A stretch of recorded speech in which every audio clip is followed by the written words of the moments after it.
പ്രിയപ്പെട്ട കൂട്ടുകാരെ, റിട്ടയർമെൻറ്റ് ലൈഫിലേക്ക് എല്ലാവർക്കും സ്വാഗതം. ഇന്ന് ഞാൻ നിങ്ങൾക്ക് വേണ്ടി അവതരിപ്പിക്കുന്നത് എച്ചുമുകുട്ടിയുടെ മമ്മൂട്ടിയുടെ വീട് എന്ന ഒരു കഥയാണ്.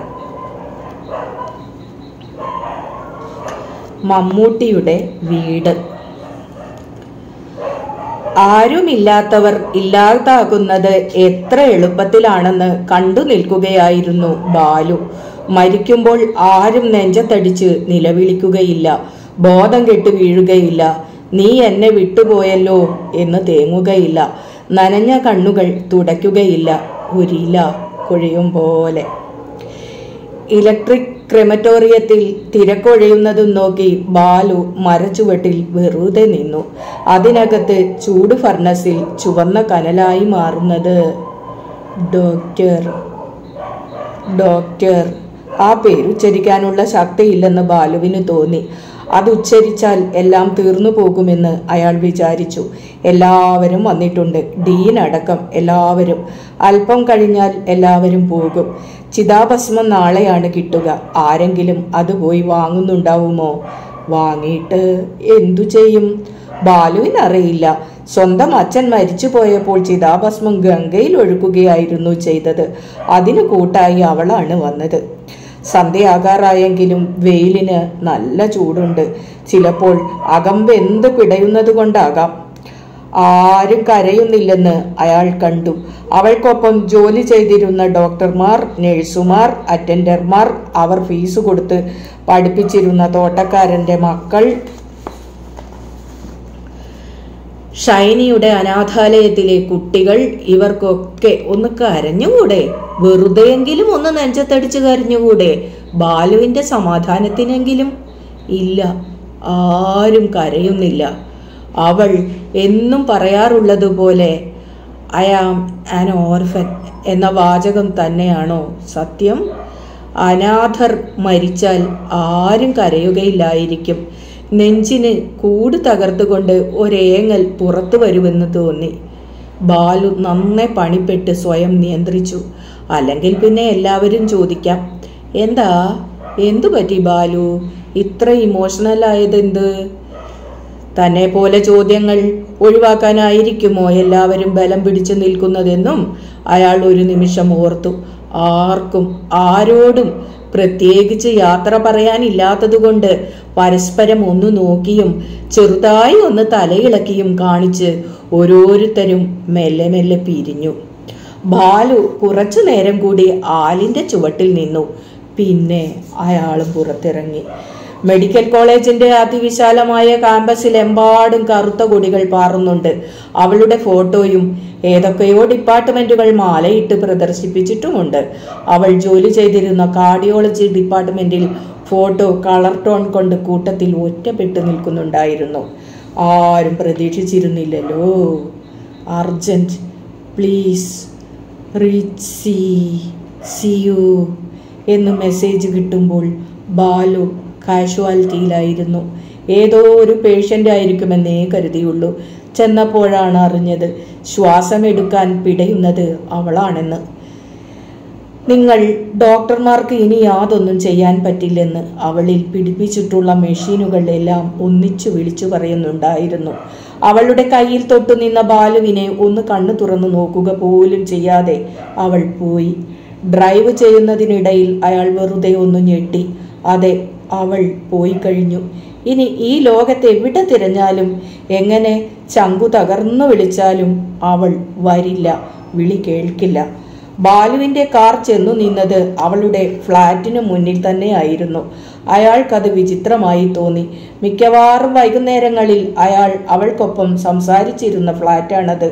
അതറിയാമെന്ന പോലെയായിരുന്നു കാറ് കൃത്യമായി ഇവിടേക്ക് തന്നെ തിരിഞ്ഞത്.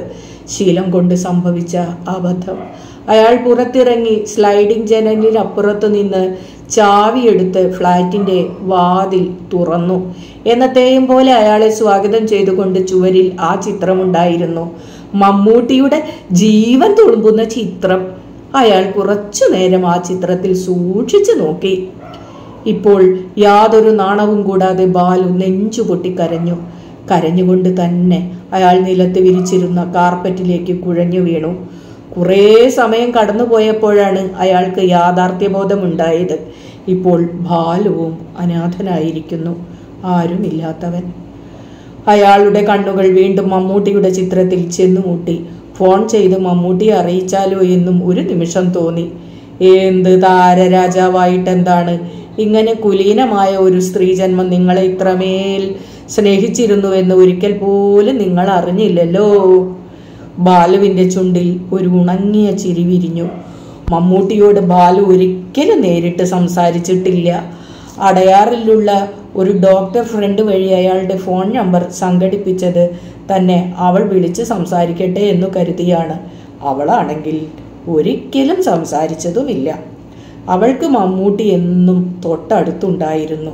തൻ്റെ ആരുമല്ലാത്ത, തനിക്ക് നേരിട്ട് പരിചയമില്ലാത്ത, തികച്ചും നിറപ്പകിട്ടാർന്ന ഒരു ജീവിതമുള്ള ഒരാളെ ഇങ്ങനെ സ്നേഹിക്കാൻ പറ്റുമോ എന്ന് ബാലു ചോദിച്ചപ്പോൾ അവൾ പറഞ്ഞു, സ്വന്തമായാൽ മാത്രമേ സ്നേഹിക്കൂ എന്നതിൽ ഒരു വലിയ സ്വാർത്ഥതയില്ലേ? ഒന്ന് ആലോചിച്ചു നോക്ക്. ബാലുവിന് ഉത്തരം മുട്ടി. അവൾ എന്നും അങ്ങനെയായിരുന്നു. അവൾ സ്നേഹിച്ചവരൊന്നും അവളുടെ ആരുമായിരുന്നില്ല. അല്ലെങ്കിൽ അവളുടേത് എന്ന് ലേബലൊട്ടിച്ച് സ്നേഹിക്കാൻ അവൾക്ക് ആരും ഉണ്ടായിരുന്നില്ല. ബാലുവിന് മമ്മൂട്ടിയോട് എന്നും കഠിനമായ വെറുപ്പ് തോന്നിയിട്ടുണ്ട്. അയാളുടെ അഹന്ത, അയാൾ മറ്റുള്ളവരുടെ അവസരങ്ങൾ കളയുന്നത്, ആഡംബരം, കാപട്യം നിറഞ്ഞ രാഷ്ട്രീയ നിലപാടുകൾ, മുസ്ലിം എന്ന ഐഡന്റിറ്റി, അയാളെപ്പറ്റി കിട്ടാവുന്ന ഇത്തരം നെഗറ്റീവ് വിവരങ്ങൾ, വിമർശനങ്ങൾ ഒക്കെ ബാലു ഒരു തരം അടങ്ങാത്ത വാശിയോടെ അവൾക്ക് പകർന്നു കൊടുത്തിട്ടുണ്ട്. അവൾ ഒരു കുലുക്കവുമില്ലാതെ അതെല്ലാം കേട്ടുകൊണ്ടിരിക്കും, തിരിച്ചൊന്നും പറയാതെ. മമ്മൂട്ടിയുടെ ചിത്രങ്ങളാണ് വീട് നിറയെ. എല്ലാത്തിനും ജീവൻ ഉണ്ടെന്ന് തോന്നും. ആ വീട് മമ്മൂട്ടിയുടേതാണെന്നേ ആരും പറയൂ. ഒരു ദിവസം ബാലു കളിയാക്കി, പുറം വാതിലിൽ ഒരു സ്റ്റിക്കർ പതിക്കൂ, മമ്മൂട്ടി ഈ വീടിന്റെ ഐശ്വര്യമെന്ന്. അവൾ ചിരിച്ചുകൊണ്ട് പറഞ്ഞു, അദ്ദേഹം എൻ്റെ ഐശ്വര്യമാണ്. ബാലുവിന് അനിയന്ത്രിതമായി കോപം വന്നു. സഹപ്രവർത്തകയാണ്, മിടുക്കിയായ കാർഡിയോളജിസ്റ്റാണ്. പഠിപ്പിക്കുന്ന കുട്ടികൾക്കും ചികിത്സിക്കുന്ന രോഗികൾക്കും എല്ലാം വലിയ കാര്യമാണ്. കാണാൻ സുന്ദരിയുമാണ്. 50 വയസ്സായെന്ന് ആരും പറയില്ല, കൂടിപ്പോയാൽ ഒരു 35 പറയും. ഈ ഒരു മമ്മൂട്ടി ഭ്രാന്ത് ഇല്ലായിരുന്നെങ്കിൽ അവൾക്ക് പക്വതയില്ലെന്ന്, അവളിൽ ഒരു 17കാരിയുടെ ചാബല്യമുണ്ടെന്ന് ബാലുവിനെ തോന്നിപ്പിച്ചിട്ടുള്ള ഒരേ ഒരു കാര്യമാണ് മമ്മൂട്ടിയോടുള്ള അവളുടെ അതിരുകവിഞ്ഞ ആരാധന. അന്ന് വല്ലാതെ ക്ഷുഭിതനായി എന്നത് സത്യമാണ്. അവൾക്ക് ദേഷ്യമേ വന്നില്ല. പകരം ചിരിച്ചുകൊണ്ട് മറുപടി തന്നു, ഞാൻ അദ്ദേഹത്തെ ആരാധിക്കുകയല്ല, ആത്മാർത്ഥമായി സ്നേഹിക്കുന്നു. വായിൽ വന്നതൊക്കെ വിളിച്ചു കൂവി. 45കാരനായ ഒരു സീനിയർ ഡോക്ടർക്ക് പാടില്ലാത്ത വികാര വിക്ഷുബ്ധതയോടെ മമ്മൂട്ടിയുടെ തിന്മകൾ എന്ന് വായിച്ചും പറഞ്ഞു മറിഞ്ഞിട്ടുള്ളതെല്ലാം എണ്ണമിട്ട് എഴുന്നള്ളിച്ചു. അസൂയയായിരുന്നു. അപ്പോൾ ഇന്ന് അവൾ ഇല്ലാതായ ഈ നിമിഷത്തിൽ ഉറപ്പിച്ചു പറയാൻ കഴിയും, അസൂയ മാത്രമായിരുന്നു കാരണം. എന്തിനു വേണ്ടിയാണ് എന്ന് അന്ന് മനസ്സിലായില്ല, അല്ലെങ്കിൽ മനസ്സിലാക്കാൻ ആഗ്രഹിച്ചില്ല.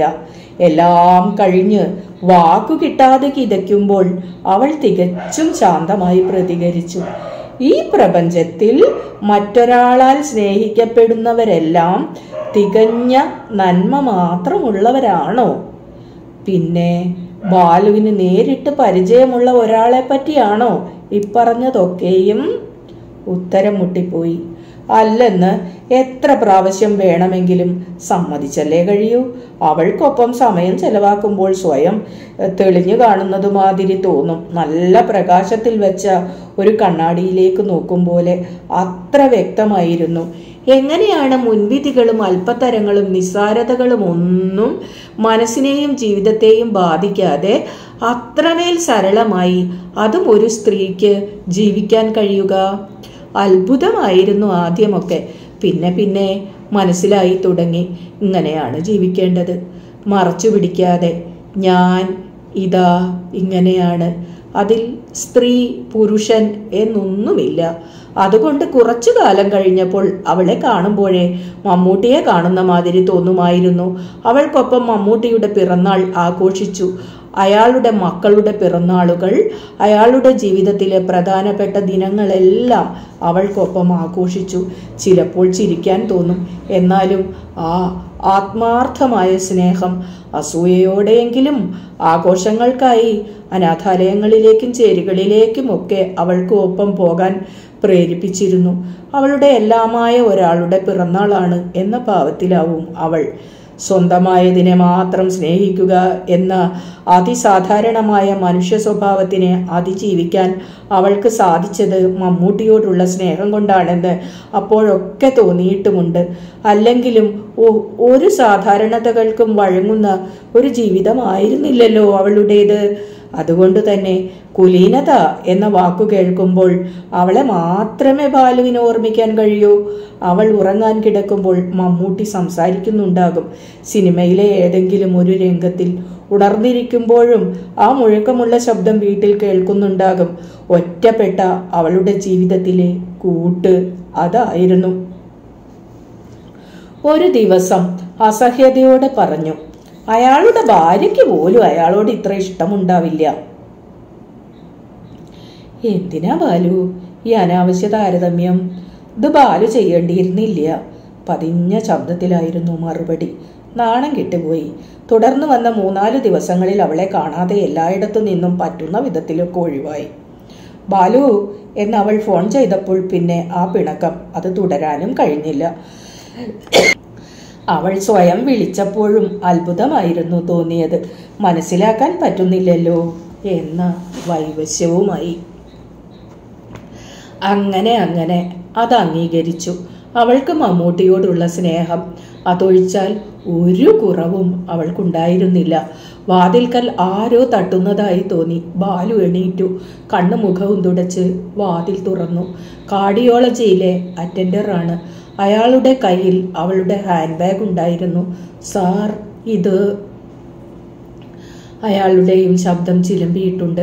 ബാലു നിശബ്ദനായി ബാഗ് കൈപ്പറ്റി. പിന്നെ തിരിച്ചും മറിച്ചും നോക്കി. അറ്റൻഡർ മടങ്ങിപ്പോയപ്പോൾ ആ ബാഗ് അയാൾ നെഞ്ചോട് ചേർത്തു. തേങ്ങലൊതുക്കിയാണ് അയാൾ അത് തുറന്നത്. ഒന്നും ഉണ്ടായിരുന്നില്ല. ഒരു സ്റ്റെത്ത്, 50-ന്റെയും 10-ന്റെയും കുറച്ച് നോട്ടുകൾ, കുറച്ച് 1 രൂപ നാണയങ്ങൾ, പേന, പിന്നെ ഒരു മമ്മൂട്ടി ചിത്രം. തളർച്ചയോടെ അയാൾ അടുത്തു കണ്ട കസേരയിലിരുന്നു. അപ്പോഴാണ് തൊട്ടപ്പുറത്തെ കസേരയിൽ അവൾ മടക്കിയിട്ടിരുന്ന സാൽവാർ കമ്മീസ് കണ്ടത്. രാവിലെ ഡ്രസ് മാറ്റിയിട്ട് പോയതാവണം. അതിലൊന്ന് തൊട്ടാലോ എന്ന് വിചാരിച്ചെങ്കിലും അയാൾ കൈ നീട്ടിയില്ല. ദാഹിക്കുന്നുവെന്നും കുറച്ച് വെള്ളം കുടിക്കണമെന്നും തോന്നി ബാലുവിന്. ഫ്രിഡ്ജ് തുറക്കാൻ ചെന്നപ്പോഴാണ് അടുക്കളയിൽ അവൾ രാവിലെ ഉണ്ടാക്കിയ ഉപ്പുമാവിന്റെ ബാക്കി അടച്ചു വെച്ചിട്ടുണ്ടായിരുന്നു. കണ്ണീരൊഴുക്കിക്കൊണ്ട് ബാലു ആ ഉപ്പുമാവ് കഴിച്ചു തീർത്തു. ഓരോ സ്പൂൺ കഴിക്കുമ്പോഴും ഇനി ഒരിക്കലും അവൾ ഉണ്ടാക്കിയ ഭക്ഷണം കിട്ടുകയില്ലല്ലോ എന്നോർക്കുകയായിരുന്നു അയാൾ. ഭക്ഷണം മാത്രമോ? ആ ചിരി, സന്തോഷം, പ്രസന്നത, അവളുടെ വാക്കുകൾ, എന്തെങ്കിലും ഒരു ചെറിയ അസുഖം വന്നാൽ പോലും കിട്ടുമായിരുന്ന ശ്രദ്ധ, ഉത്കണ്ഠ, ബാലു എന്ന സ്നേഹമോലുന്ന വിളികൾ. ബാലുവിന് താങ്ങാൻ കഴിയാതെയായി. അവൾ മടക്കിയിട്ടിട്ട് പോയ സൽവാർ കമ്മീസ് ഒരു മടിയും കൂടാതെ കയ്യിലെടുത്ത് അതിൽ മുഖമണച്ച് ബാലു മേശപ്പുറത്ത് തല വെച്ചു കിടന്നു. മൂക്കിൽ അവളുടെ മണം, അവൾ ഉപയോഗിച്ചിരുന്ന കൊളോണിന്റെ സുഗന്ധം. എല്ലാം ബാലുവിന്റെ നഷ്ടങ്ങളാണ്. ബാലുവിന്റെ മാത്രം നഷ്ടങ്ങളാണ്. പൊടുന്നനെയാണ് അയാൾ ഓർമ്മിച്ചത്, ഇത് യൂണിവേഴ്സിറ്റിയുടെ ഫ്ലാറ്റാണ്. അടുത്ത അലോട്ട്മെന്റിൽ ഈ ഫ്ലാറ്റ് മറ്റാരുടേതെങ്കിലും ആകും. അയാൾക്ക് ഹൃദയം പൊട്ടുന്നത് പോലെ തോന്നി. ഫ്ലാറ്റിൽ കാര്യമായി ഒന്നുമില്ലെന്ന് അയാൾക്കറിയാം. അവളുടെ കുറച്ച് വസ്ത്രങ്ങളും കുറച്ച് അടുക്കള പാത്രങ്ങളും, ഓ പിന്നെ മമ്മൂട്ടി ചിത്രങ്ങളും, മമ്മൂട്ടി ശബ്ദവും. ജീവൻ തുളുമ്പുന്ന മമ്മൂട്ടിയുടെ ചിത്രത്തിൽ നോക്കി അയാൾ പറഞ്ഞു, ഇവിടെ ഇങ്ങനെ തനിച്ചിരിക്കേണ്ട, എൻ്റെ കൂടെ പോരൂ. ഒന്ന് നിർത്തിയിട്ട് അയാൾ തുടർന്നു, എനിക്ക് അസൂയയും ദേഷ്യവും ഒന്നുമില്ല കേട്ടോ. കാരണം നിങ്ങൾ ഒരു നിർഭാഗ്യവാനാണ്. അവളുടെ സ്നേഹത്തെ ദൂരെ നിന്നുപോലും അറിയാൻ കഴിയാതെ പോയ നിർഭാഗ്യവാൻ. മമ്മൂട്ടി ചിത്രം എപ്പോഴും എന്ന പോലെ ബാലുവിനെ നോക്കി ചിരിച്ചു. അവൾ ചിരിക്കുന്നത് പോലെ തോന്നി ബാലുവിന്.